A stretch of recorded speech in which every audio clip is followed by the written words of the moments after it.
Jay would purposely antagonize me and try to make me angry because he knew that I hated him. He was very physically and mentally abusive to my mom, and he even went as far as to break her cheekbone once.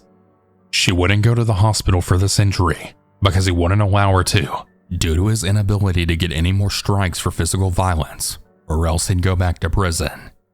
Well, on May 3rd, 2018, I got a text from my mom, who was supposed to be clean at this time. She was rambling on about how she was going to leave Jay and how she would never hurt herself, and that if anything bad happened to her, I needed to know that it was someone else that did it, and she would never do anything to hurt herself. She also told me not to text that number again because it was Jay's phone, and she had to give it back to him. She told me she would be in touch once she got away and got a new phone. At this point, I'm just thinking that she's probably just strung out on another binge, and she had no idea what she's talking about.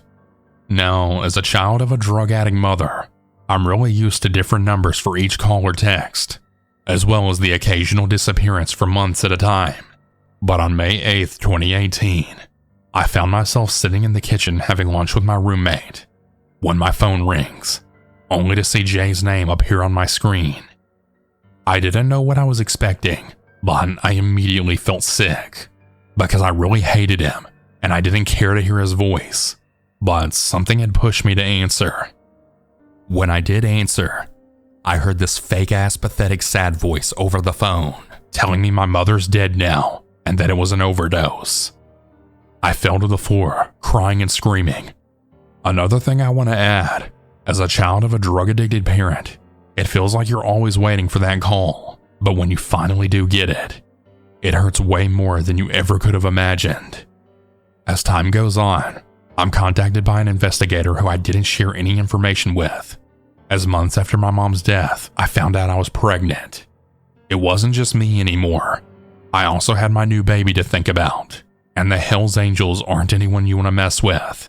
So to keep myself and my baby safe, I decided to keep this information all to myself, but I did still keep all the texts from her leading up to this event. I later found out that all the drugs in her system were actually all prescriptions that belonged to Jay. I'm not sure if I'll ever actually know what happened to my mother, but either way, my children will never know their grandmother, and for that, I hate him more now than I ever did before.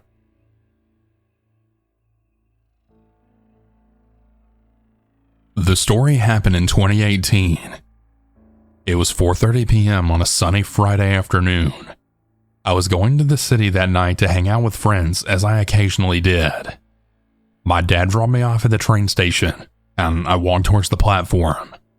While I was walking the short distance, I realized that there was a number of people standing outside of the station, which usually meant that the train was canceled and that we'd have to get to a bus instead. But just to make sure that was the case, I walked into the start of the platform and towards the middle, where all of the information boards were. The platforms on both sides were completely empty, which was pretty unusual for this time of the day. I can't remember what the information boards actually said, but it probably didn't explain why everyone was outside. I was confused now, and I walked back outside of the station. There were absolutely no announcement for delays, cancellations, or bus replacements, so I looked around at the people all standing about trying to figure out what the hell was going on.